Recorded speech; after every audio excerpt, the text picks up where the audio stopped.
Buongiorno ragazzi, buongiorno amici, cominciamo oggi un nuovo argomento, le scoperte e le esplorazioni geografiche. Ci aiuteremo, se ci riusciamo, con una carta geografica del mondo, ma il rischio è che, come vedete, risulti troppo piccola, dovete ingrandire, dovete mettere schermo intero per cercare di vedere. Io cercherò di segnalarvi alcuni territori proprio su una carta geografica di tutto il mondo, che vuol dire scoperte ed esplorazioni geografiche, non soltanto la scoperta dell'America. Il termine scoperta è stato messo recentemente in discussione perché è chiaramente un termine eurocentrico. Ci sono gli esploratori, i navigatori, ma non sono solo navigatori, sono esploratori che a volte vanno anche a piedi, attenzione, lo vedremo, che scoprono dei territori che non erano conosciuti o che non erano ben conosciuti dai regni dell'Europa, dalle potenze europee, o che comunque magari vengono raggiunti per la prima volta o quasi per la prima volta dalle potenze europee che li colonizzano, che li popolano, trasferendo popolazioni bianche, appunto europee, in posti che sono dell'America, che sono dell'Africa, che sono dell'Asia. Quindi attenzione, esplorazione e scoperte significa anche esplorazioni e scoperte significa anche colonialismo, immediatamente in prima battuta significa colonizzazione, significa guerre, significa che ciò che viene esplorato e scoperto poi lo si conquista militarmente con delle guerre per poter sfruttare le risorse e gli uomini che si trovano su quei territori.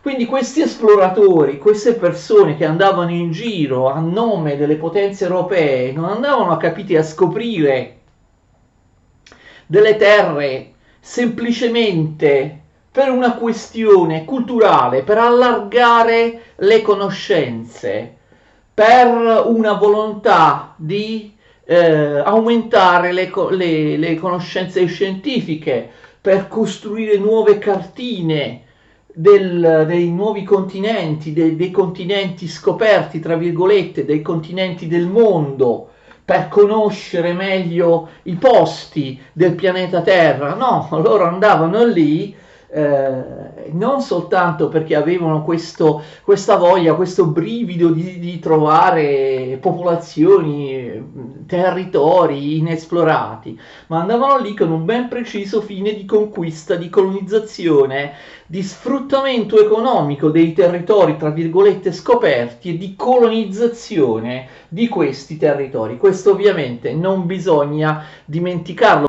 Cioè l'idea è che ogni sovrano europeo, mandando in giro i propri esploratori, prendesse possesso dei territori scoperti. Cristoforo Colombo arriva in quella che si chiamerà America, pianta la bandierina, pianta per terra la bandierina della Castiglia e dice: prendo possesso di questi territori a nome di Sua Altezza la Regina Isabella di Castiglia.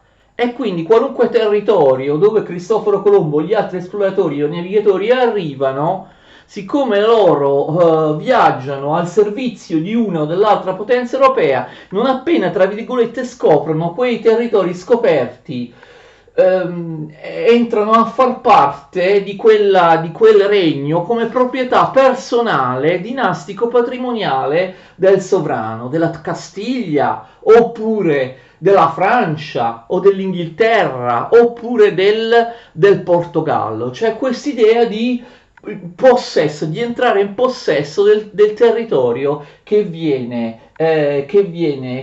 scoperto. Quindi un'idea di colonialismo, di imperialismo, di sottomissione di territori. Voi direte, però questo non potevano farlo se arrivavano in Giappone, in Cina, dove c'erano degli imperi molto organizzati, delle grandi densità di popolazione, delle civiltà, delle civilizzazioni molto sviluppate, complesse e potenti. No, prendere possesso di un territorio, almeno nella prima fase, attenzione, del colonialismo, avveniva quando il territorio era più o meno spopolato, era popolato da un numero relativamente basso di individui che venivano chiamati selvaggi, d'accordo? Quindi potevano diventare questi, tra virgolette, selvaggi, queste popolazioni, tra virgolette, primitive, potevano e dovevano diventare cittadini sudditi del regno che li aveva in qualche modo scoperti. La scusa ovviamente era quella dell'evangelizzazione o comunque del portare la civiltà, ma soprattutto la vera religione, la religione cristiana o cattolica, a dei selvaggi che in mancanza di conversione sarebbero finiti all'inferno. E quindi naturalmente la parola scoperta va intesa dal punto di vista degli europei. Gli europei scoprono, per dire, l'America, che non sapevano che esistesse, ma questa parola sembra ovviamente molto offensiva nei confronti dei nativi americani. Venivano chiamati all'epoca indiani, pelli rosse, perché loro avrebbero potuto dire: ma l'America l'abbiamo scoperta noi 10 o 20.000 anni fa, quando siamo arrivati qui dall'Asia attraverso lo stretto di Bering, oppure con delle imbarcazioni dalla Polinesia. E eventualmente quindi la parola scoperta, questo non lo voglio dare per scontato, la parola scoperta funziona soltanto dal punto di vista degli europei, cioè scoperte nel senso che sono territori che prima non si conoscevano, vengono scoperti dall'ottica, dal punto di vista dei sovrani europei. E allora, noi per scoperte cosa intendiamo principalmente? Intendiamo principalmente scoperte che avvengono al di fuori del Mediterraneo, perché ci occupiamo di un'epoca in cui per la prima volta da tanti secoli dall'impero romano gli europei iniziano a navigare o anche a attraversare territori per via di terra che sono al di fuori dell'Europa e al di fuori del Mediterraneo, quindi le navi che escono dal Mediterraneo. Quindi intendiamo scoperte al di fuori del Mediterraneo, in prima battuta nell'Oceano Atlantico, al di là dello stretto di Gibilterra, oppure scoperte in prima battuta in Africa, nell'Africa mediterranea, nell'Africa sahariana o nell'Africa subsahariana, comunque scoperte che sono al di fuori del Mediterraneo, che sono al di fuori dell'Europa. Dopo tanti secoli, l'avevano fatto in precedenza i Fenici oppure i Romani, però poi per tanti secoli gli europei non si azzardavano più a navigare nel Mediterraneo. Chi aveva iniziato a navigare nel Mediterraneo, attenzione, alla fine del 200, a partire dalla fine del 200 fino a circa a metà del 300 o un po' più rispetto alla metà del 300, un po' oltre la metà del 300, erano stati i genovesi. Attenzione, molti pensano che i primi ad uscire dalle colonne d'Ercole, dallo stretto di Gibilterra, a navigare al largo, non sotto costa come si usava, ma a navigare anche a largo oppure lungo l'Europa atlantica o l'Africa atlantica sottocosta, che i primi siano stati i portoghesi. Invece noi abbiamo già studiato in precedenti video lezioni che erano stati i genovesi. C'era stata la spedizione dei fratelli Vivaldi che non erano mai tornati indietro, una spedizione segreta, forse si erano inoltrati nell'Atlantico, forse stavano scendendo lungo le coste dell'Africa, e poi i genovesi avevano avvistato, anche se non occupato, alcune isole, alcuni arcipelaghi dell'Atlantico, per esempio le Canarie, qui appunto al largo dell'Atlantico. I genovesi non avevano la possibilità di occupare e popolare queste isole che per la maggior parte erano deserte, però noi abbiamo studiato in precedenti lezioni che sono i primi che nel Medioevo si inoltrano con le loro navigazioni nell'Atlantico. Dalla fine del 200 fino a oltre la metà del 300, poi Genova va in crisi e non è in grado di continuare queste spedizioni. Abbiamo già detto in passato che i genovesi aprono questa rotta qui, questa rotta atlantica europea, cioè da Genova si passa attraverso lo stretto di Gibilterra, poi si fa di solito scalo a Lisbona in Portogallo e poi si arriva a Bruges nelle Fiandre oppure a Londra in Inghilterra. Quindi capite, una rotta atlantica che costeggia Spagna e Portogallo per arrivare poi in Francia, nelle Fiandre e in Inghilterra. Questa era la rotta ovviamente atlantica che avevano aperto i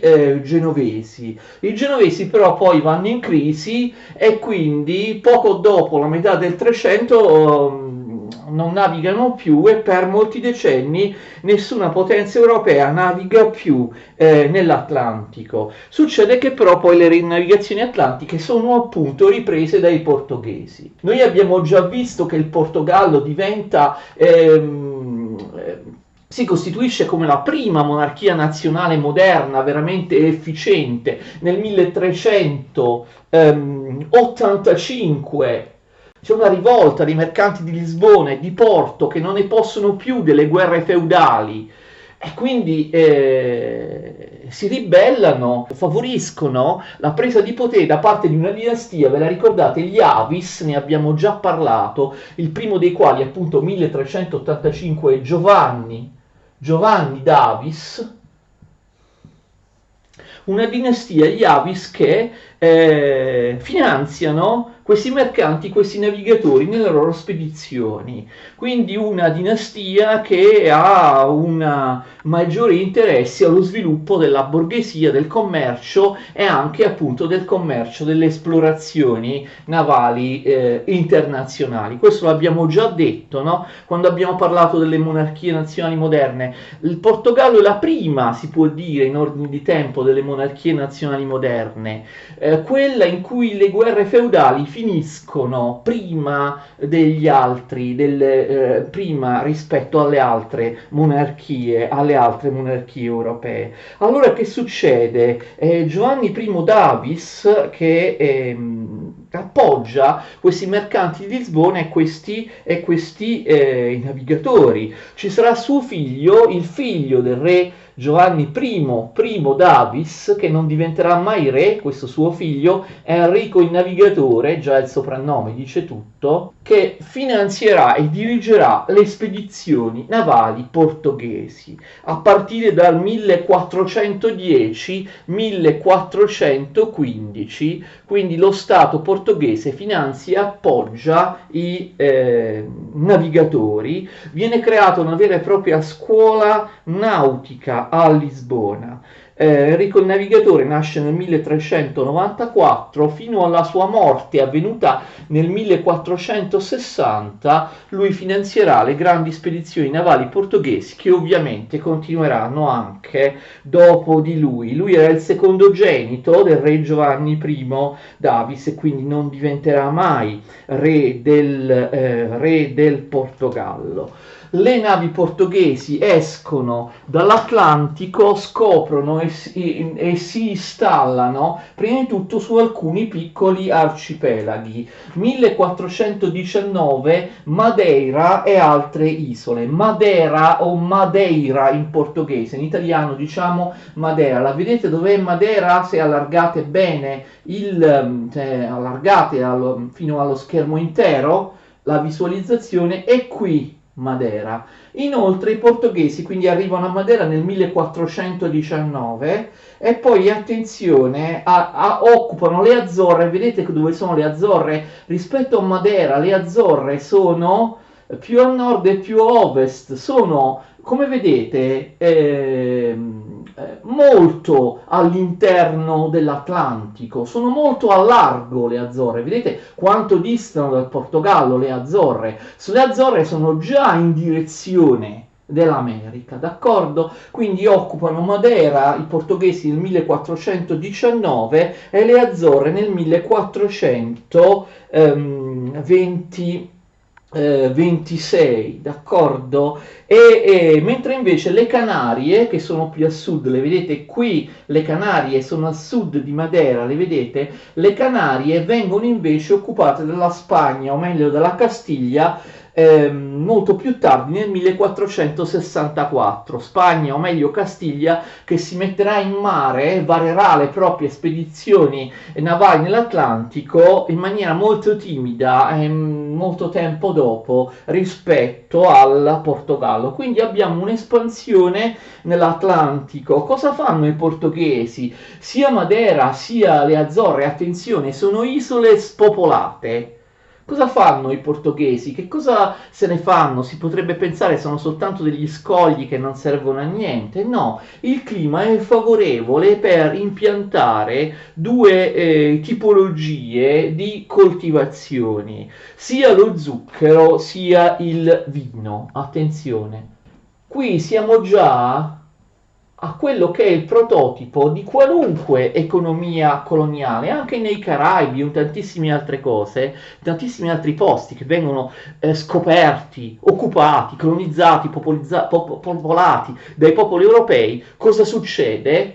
All'inizio c'è sempre la coltivazione dello zucchero. La coltivazione dello zucchero è la cosa più facile che tu puoi fare, quella proprio più economica, quella proprio più basilare. E quindi viene coltivato lo zucchero sia a Madeira sia nelle Azzorre. Attenzione, i portoghesi bianchi che arrivano là, lo zucchero purtroppo non lo coltivano da soli, lo fanno coltivare da schiavi neri che loro prendono, come vedremo, dalle coste dell'Africa. Quindi il binomio zucchero più schiavi è proprio il binomio tipico delle prime fasi di colonizzazione. Zucchero più schiavi. Lo zucchero si produceva poco in Europa, si produceva soltanto in pochi posti della Spagna meridionale, ma soprattutto a Cipro. Cipro era l'isola dello zucchero, quindi quasi tutto lo zucchero che arrivava in Europa veniva prodotto a Cipro. Cipro appartiene ad una dinastia genovese fino al 1469, poi nel 1469 Cipro ripasserà a Venezia. Venezia la possedeva precedentemente, poi era passata a Genova, poi nel 1469 Cipro ritornerà a Venezia. Lo zucchero non era molto usato in Europa, costava molto e poi di fatto non si usava come dolcificante, come si usa oggi, no? Naturalmente nei dolci, così via. Non si usava come dolcificante perché al posto dello zucchero si preferiva usare il miele. Soltanto nel corso del Settecento, moltissimo tempo dopo, lo zucchero prese il posto del miele. Lo zucchero si usava soprattutto nella farmacopea per produrre dei farmaci. Non si usava ancora dolcificare le bevande come il caffè e il tè. Il caffè e il tè arriveranno, si diffonderanno in Europa appunto soltanto nel Settecento. Però con lo zucchero più a basso costo, grande quantità, coltivato a Madeira o nelle Azzorre, aumenta enormemente il consumo di zucchero in Europa. Era comunque un consumo per ricchi, un consumo, diciamo così, di elite. Comunque i portoghesi, vedete, sfruttano anche questi primissimi territori conquistati per coltivare qualcosa, per coltivare ovviamente abbiamo visto, e in particolare lo zucchero. A Madeira fanno anche il vino, un vino che era simile ai vini greci, perché in fondo a Madeira, vedete dove sta Madeira, più o meno la collocazione era simile, ecco, diciamo così, la latitudine era simile a quella della Grecia. Quindi il Madera, proprio il vino che prende il nome dall'isola di Madera, è un vino particolarmente dolce e liquoroso e che ha grande successo. Quindi vedete, già da questi primi arcipelaghi che vengono scoperti e occupati, i portoghesi ottengono un grande ritorno economico, e questo ovviamente per loro è uno sprone a continuare nelle navigazioni, nelle scoperte, e quindi inizia a esistere un'economia coloniale di sfruttamento degli schiavi che vengono portati in questi arcipelaghi che nel momento in cui vengono scoperti sono del tutto spopolati. Fate attenzione, i portoghesi hanno interesse, oltre a trovare questi nuovi territori nell'Atlantico, anche hanno interesse nell'Africa. Nel 1415 i portoghesi infatti avevano occupato Ceuta. C'era ovviamente anche uno spirito di crociata in questo, no? Contrastare i musulmani nell'Africa mediterranea. Ceuta si trova qui, si trova proprio di fronte alla Spagna, però in quel momento, ripeto, nel 1415 viene occupato dai portoghesi. Cosa cercavano i portoghesi nell'Africa sahariana, ma soprattutto subsahariana, dove gli europei non erano mai arrivati? Cercavano gli schiavi che loro riusciranno a comprare, vedremo negli empori degli schiavi lungo il Golfo di Guinea in Africa. Quindi i portoghesi, attenzione, iniziano pian piano a scendere, vedete, a discendere lungo la costa occidentale dell'Africa per arrivare in quelle città dove gli schiavi si vendevano. I portoghesi non hanno certo bisogno di fare razzie per ottenere gli schiavi vengono loro venduti dalle stesse tribù africane che hanno combattuto con altre tribù africane, hanno ottenuto dei prigionieri che appunto sono diventati schiavi. Quindi le tribù africane, attenzione, tra loro si combattevano, ottenevano degli schiavi da parte degli sconfitti, schiavizzavano gli sconfitti e li vendevano come schiavi. L'avevano fatto già per 5 secoli a beneficio degli arabi, ben prima che arrivassero gli europei, d'accordo? Quindi si tratta di scendere lentamente lungo la costa occidentale dell'Africa in cerca di schiavi. Ma i portoghesi, oltre agli schiavi, cosa cercavano nell'Africa subsahariana? Cercavano l'oro. Perché attenzione, l'oro che poi si trasformava in Europa in fiorini o in ducati, nelle monete d'oro, arrivava appunto dalla zona subsahariana, dal Mali, dal Niger, e i portoghesi e gli altri europei non sapevano assolutamente da dove arrivasse l'oro, cioè quali fossero le fonti dell'oro, perché non erano certo gli europei a trasportarlo in Europa. L'oro arrivava attraverso carovane di arabi e di berberi che attraversavano il deserto, arrivavano nei porti del Mediterraneo, nei porti africani del Mediterraneo, e vendevano l'oro ovviamente a carissimo prezzo agli europei. Allora i portoghesi pensano, capite, in maniera scaltra, noi possiamo arrivare direttamente alle fonti dell'oro, sia attraverso delle piste carovaniere, per via di terra, no? A partire dal Marocco. Ci sono tante piste carovaniere che arrivano nelle grandi città del Mali, del Niger, Timbuktu, le grandi città carovaniere dell'epoca, e qui ci sono le fonti dell'oro. I portoghesi non lo sapevano, ma poi scoprono esattamente da dove arriva l'oro. Oppure, attenzione, si può fare come vi dicevo, si costeggia la costa, appunto si costeggia l'Africa andando sempre più a sud, la costa occidentale dell'Africa. A un certo punto tu incontri dei fiumi, le foci dei fiumi, per esempio il Senegal, lo vedete qui, il fiume Senegal, risalendo il fiume Senegal arrivi, vedete, al Mali, al Niger, attraverso altri fiumi. C'è il fiume Senegal e poi più a sud c'è il fiume Niger, d'accordo? Quindi tu attraverso l'Atlantico entri nelle foci di questi fiumi, risali questi fiumi e arrivi nelle zone subsahariane dove trovi l'oro, le fonti dell'oro. I portoghesi riescono benissimo anche in questo, quindi vedete, guadagnano, hanno un completo successo in queste loro esplorazioni, scoperte e occupazioni. Fanno il vino o lo zucchero nelle isole atlantiche di Madeira e delle Azzorre e poi si procurano gli schiavi oppure l'oro invece in Africa, d'accordo? Quindi la ricerca delle fonti dell'oro, l'oro ha un'origine appunto subsahariana. È chiaro, i fiumi come Senegal o il Niger, ma anche molto più a sud il Congo, vedete il fiume Congo qui? Il fiume Congo, quando i portoghesi saranno arrivati molto più a sud, sulla costa occidentale dell'Africa, il fiume Congo, secondo alcuni cartografi dell'epoca, il fiume Congo si univa al Nilo, era collegato al Nilo, ma questa era una pia illusione perché non era vero, non si poteva arrivare dal Congo al Nilo. Andare a trovare l'oro proprio dove veniva prodotto, dove veniva estratto, per evitare di acquistarlo dagli arabi che lo portavano fino al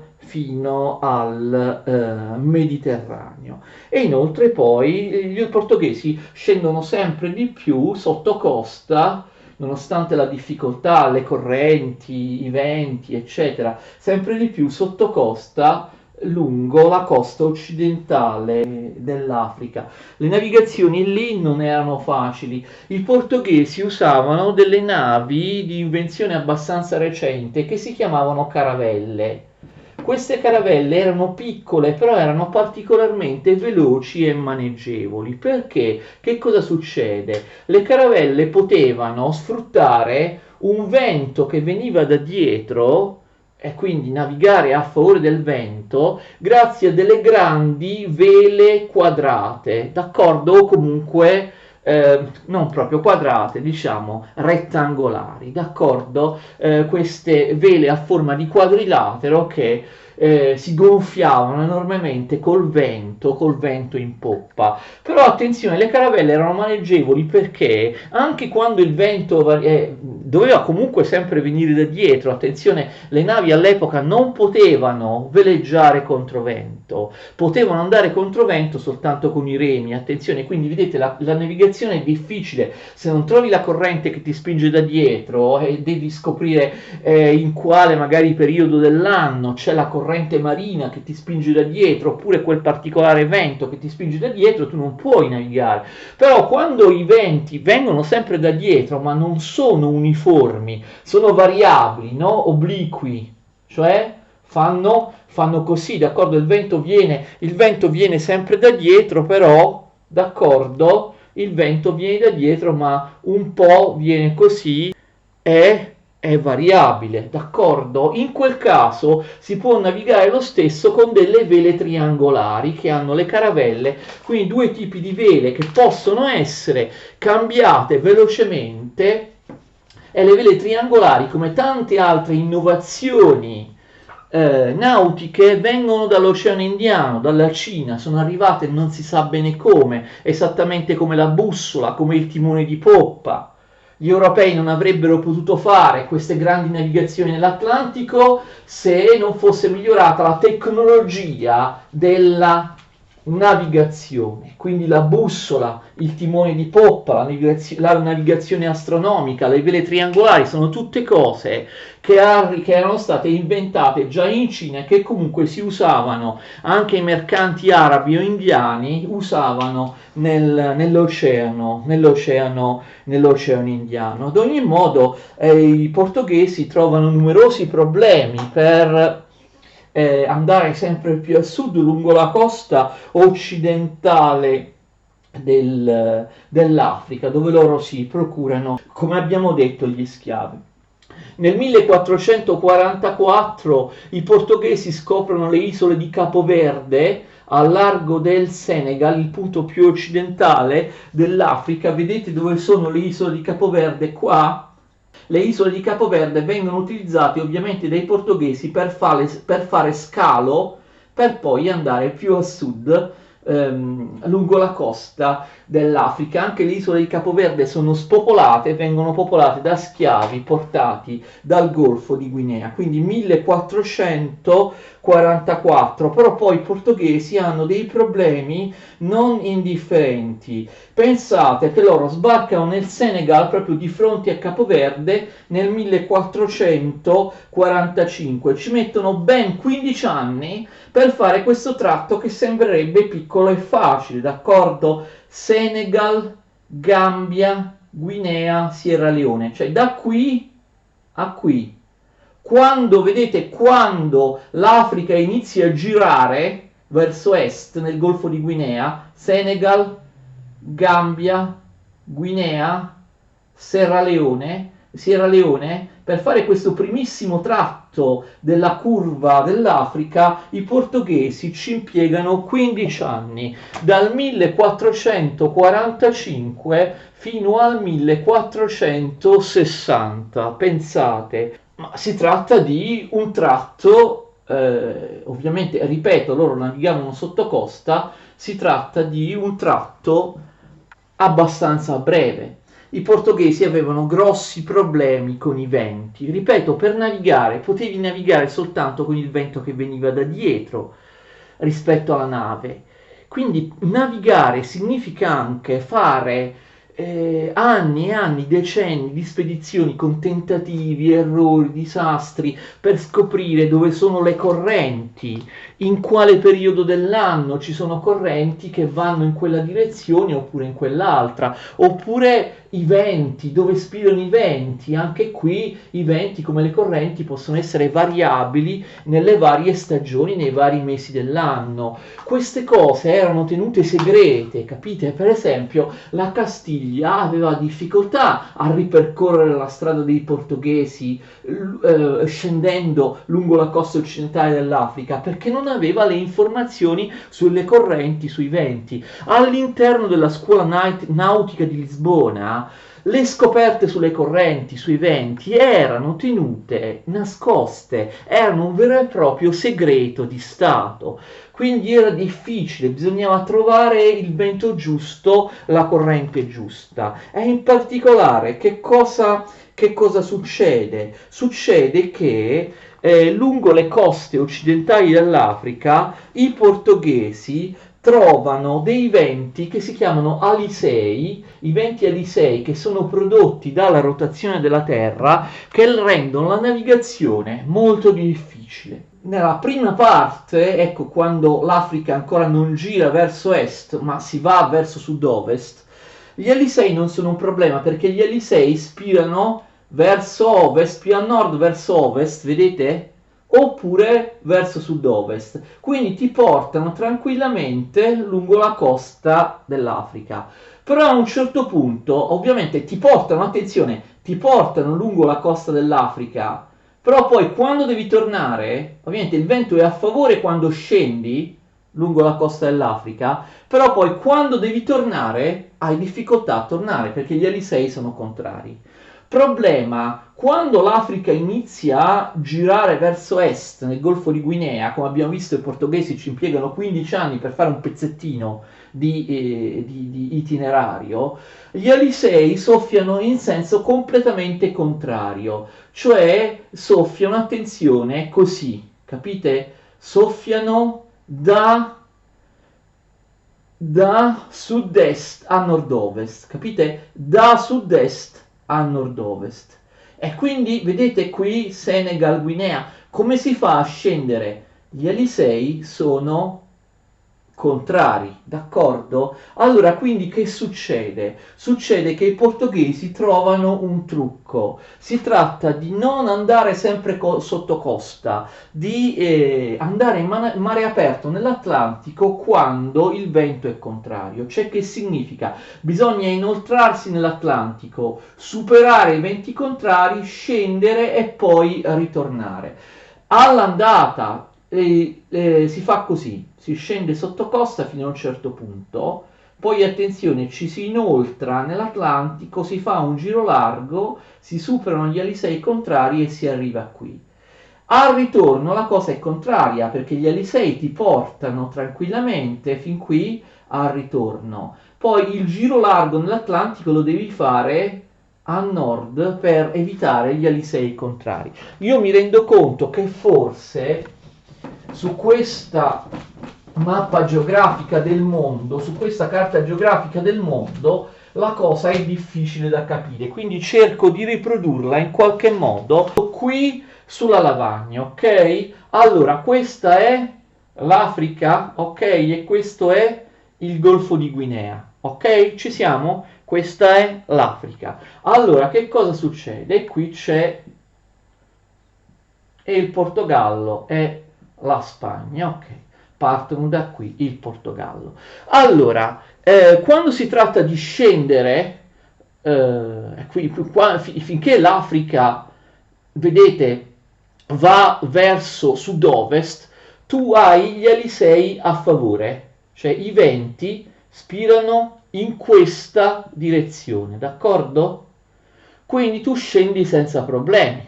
Il problema è che poi, nel momento in cui l'Africa non scende più verso ovest, ma scende verso est, Golfo di Guinea, gli alisei vengono da questa parte, ok? Allora, che significa? Bisogna fare il giro largo nell'Atlantico, inoltrarsi nell'Atlantico coraggiosamente, superare gli alisei contrari e poi tornare sulla costa. Cioè, seguitemi, all'andata si fa questo itinerario, si seguono gli alisei, vedete quando gli alisei diventano contrari cosa si fa?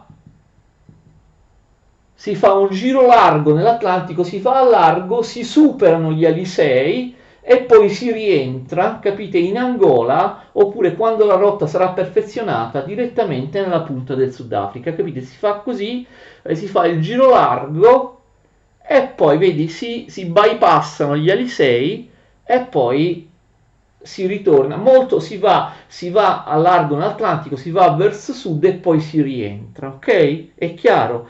Ovviamente invece il giro largo quando il viaggio è contrario tu lo fai a nord, cioè al ritorno tu fai questa cosa, segui gli alisei meridionali che sono favorevoli, quando arrivi agli alisei settentrionali, che in questo caso saranno contrari, tu farai, vedi, il giro largo inoltrandoti in Atlantico più a nord rispetto al viaggio d'andata e poi ritorni verso il Portogallo. Quindi a un certo punto voi direte, i portoghesi arrivano alla fine dell'Africa, alla punta più meridionale dell'Africa, perché è chiaro che a un certo punto, l'avete già capito, i portoghesi intendono proprio circumnavigare l'Africa, cioè le loro mire diventano molto più ambiziose. Non si tratta solo di costeggiare l'Africa o di entrarvi per trovare degli schiavi oppure dell'oro.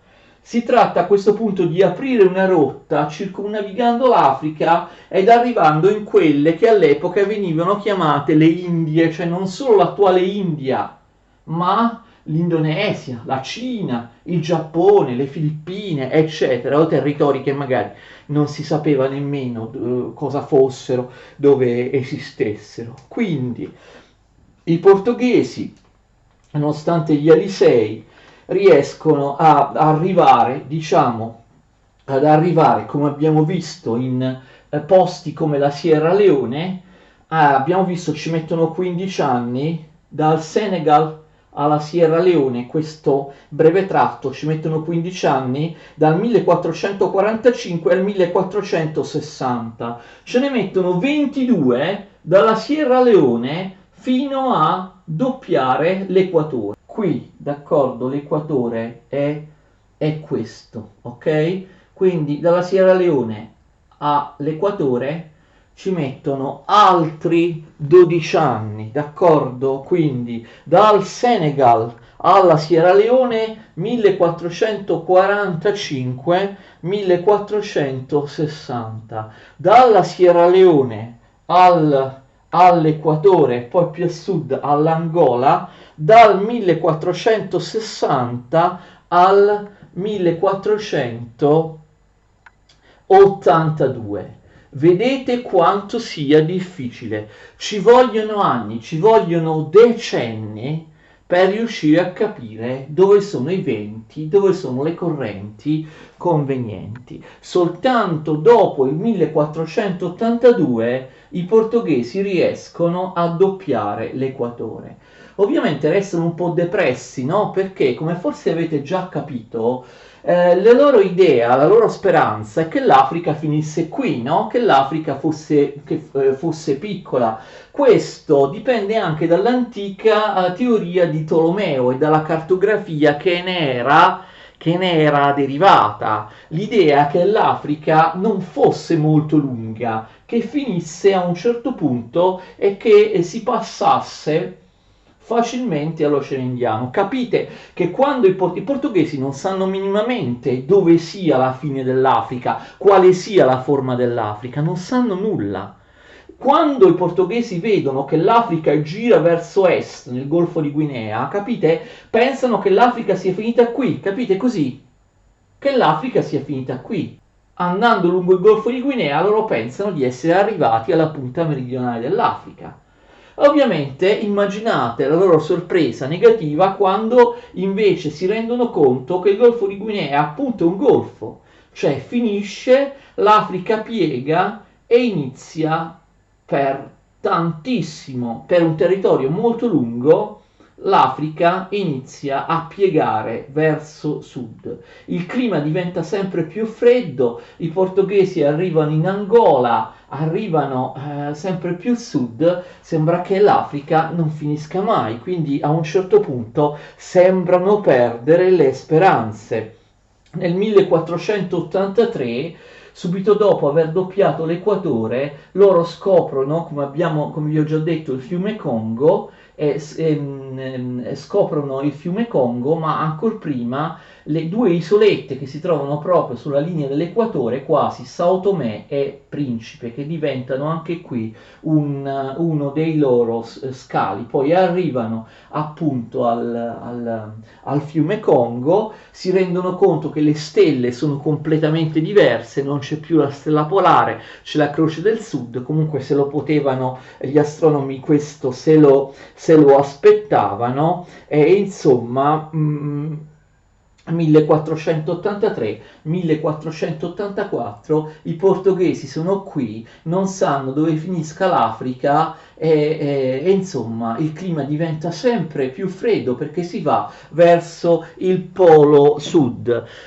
Circumnavigare l'Africa per arrivare nelle Indie si è rivelata una strada molto molto più difficile, molto più impervia di quello che i portoghesi avevano potuto pensare inizialmente. E quindi nel 1484 il re di Portogallo, che non è più Giovanni I, era stato sostituito Giovanni I di Portogallo, Giovanni I Davis era stato sostituito prima dal suo successore Alfonso V, che aveva regnato proprio negli anni di difficoltà dei portoghesi nel superare il Golfo di Guinea, e poi da Giovanni II. Attenzione, Giovanni II Davis regna dal 1481 al 1495, quindi sin dai primi anni del suo regno, diciamo così, i portoghesi riescono a riprendere la strada, perché abbiamo visto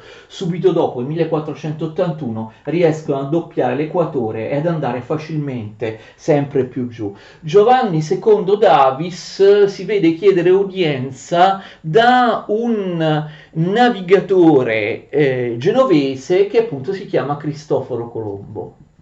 Cristoforo Colombo gli fa un'altra proposta, gli propone un'alternativa per arrivare nelle Indie. Cristoforo Colombo dice: l'Africa è lunghissima, l'Africa non finisce mai, può darsi, come pensavano anche molti nell'antichità, che l'Oceano Indiano sia un oceano chiuso, cioè dall'Africa si arriva direttamente al Polo Sud, non c'è un passaggio. Allora Colombo dice: io, caro sovrano di Portogallo, Giovanni, ti propongo un'alternativa, fare il giro del mondo, buscare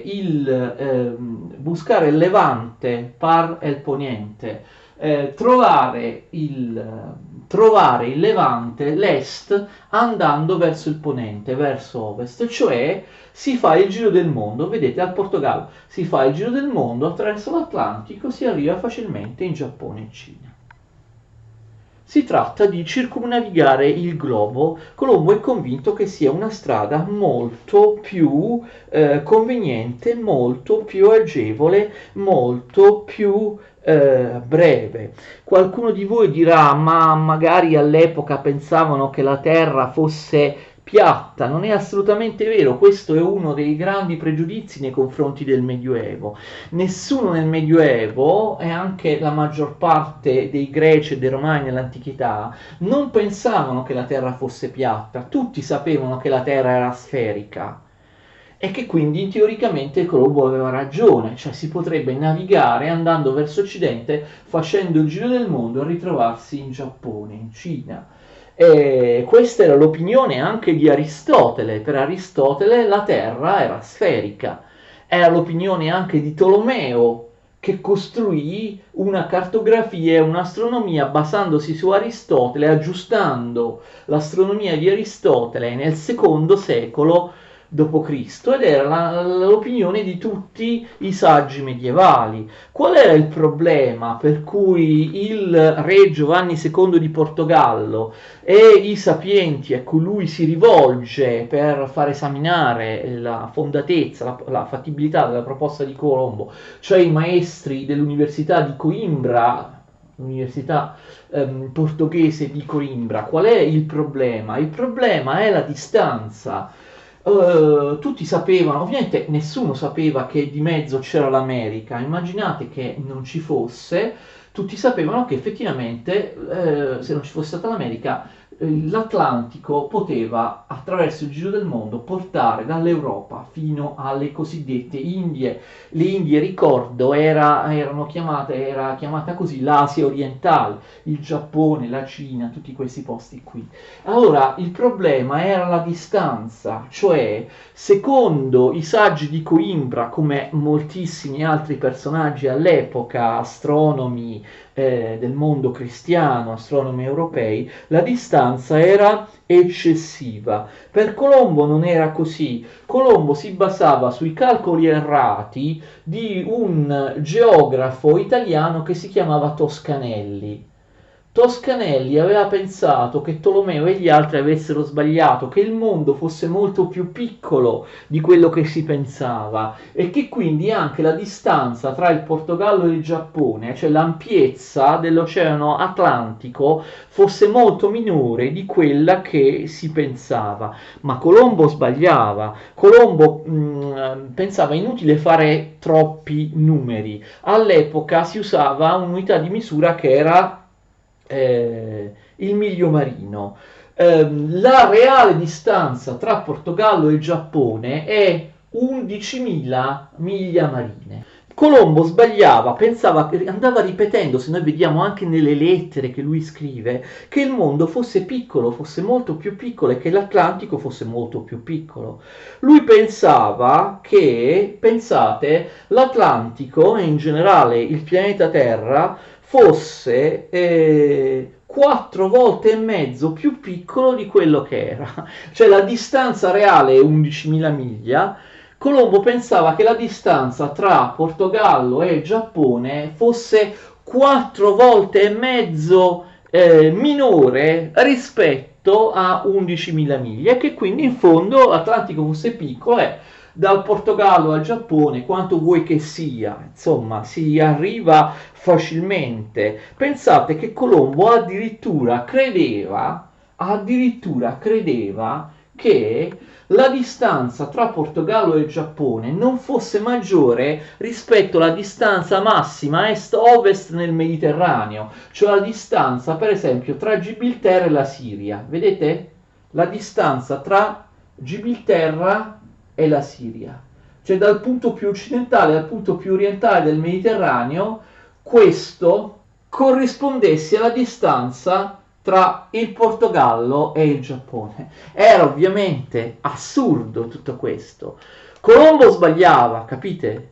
E i sapienti dell'Università di Coimbra, come tutti gli astronomi europei, invece avevano ragione. Dicevano Colombo è un pazzo, avevano ragione, perché la distanza era enormemente maggiore rispetto a quella che Colombo prospettava. E quindi era un viaggio impossibile, non si sarebbe mai arrivati, anche in assenza di tempeste, di uragani. La distanza era enorme e i marinai sarebbero morti sulle navi per coprire una distanza del genere. Ma a volte la storia dà ragione ai coraggiosi, quelli che hanno le idee nuove, quelli che hanno le idee più audaci, anche se in questo caso l'idea di Colombo era chiaramente sbagliata. Se lui non avesse incontrato l'America, sarebbero tutti morti in mezzo al mare, oppure sarebbero stati costretti a tornare indietro, non avevano nessuna possibilità di arrivare in Giappone e in Cina. Colombo comunque fa questa proposta nel 1484 al re del Portogallo. Abbiamo visto Giovanni II comprensibilmente respinge Colombo, respinge la sua proposta, sia perché era, detta di tutti, inattuabile, la distanza era troppo grande, ma sia anche perché dopo decenni di tentativi ormai Giovanni II nel 1484, e vedremo che infatti non aveva tutti i torti, si trovava molto vicino dal doppiare la fine dell'Africa, il capo meridionale dell'Africa. Quindi disse a Colombo: noi abbiamo già intrapreso un'altra strada e siamo ovviamente fiduciosi che questa altra strada si concretizzi presto. E infatti questo succede perché nel 1488 una spedizione portoghese guidata da Bartolomeo Diaz riesce a superare la punta meridionale dell'Africa. Bartolomeo Diaz scopre il capo più meridionale dell'Africa. Pensate, lo scopre non immediatamente, perché lui viene sballottato al largo da una tempesta che lo manda a sud. Quando lui riprende la rotta e va verso nord, si ritrova molto più a est del punto in cui era prima. Si ritrova lì dove l'Africa già risale verso nord-est, capite? Si trova qui, dove già l'Africa risale. E quindi lui scopre il capo più meridionale dell'Africa tornando indietro, d'accordo? Beh, in ogni caso lo scopre e vede che l'Africa gira e inizia a andare verso nord-est. Certamente Diaz non può continuare il viaggio, si rende conto di stare sulla parte orientale dell'Africa, però si ferma qui, capite? Si ferma poco oltre il capo meridionale. Deve immediatamente tornare indietro perché le sue navi sono fortemente danneggiate. Quindi Diaz è il primo uomo europeo che riesce a superare, a scoprire, a superare il capo meridionale dell'Africa, ma non è il primo che, circumnavigando l'Africa, arriva in India, d'accordo? Ci sarà poi un altro portoghese, lo vedremo, che lo farà prima di lui. Comunque questa notizia è eccezionale. L'Africa finisce, finalmente i portoghesi nel 1488 hanno scoperto, sono arrivati alla punta più meridionale dell'Africa. Ovviamente riesce a tornare indietro nonostante appunto tutte le tempeste e le navi danneggiate. Bartolomeo Diaz dà la notizia al re, abbiamo visto il re Giovanni II Davis. Curiosità, Diaz aveva battezzato il capo più meridionale dell'Africa capo delle tempeste, perché lì aveva trovato un sacco di tempeste. Abbiamo visto il capo, inizialmente lui non l'aveva visto perché era stato trascinato a sud verso il polo nord verso il polo sud verso queste tempeste. Però il re del Portogallo dice no, non possiamo chiamarlo capo delle tempeste, questo scoraggia tutti i navigatori. È una buona notizia il fatto che abbiamo scoperto la fine dell'Africa, chiamiamolo capo di buona speranza. E quindi Giovanni II cambia il nome, capite, al promontorio più meridionale dell'Africa, Bartolomeo Diaz l'aveva chiamato capo delle tempeste, Giovanni II il re dice no, lo dobbiamo chiamare come ancora adesso si chiama, capo di buona speranza.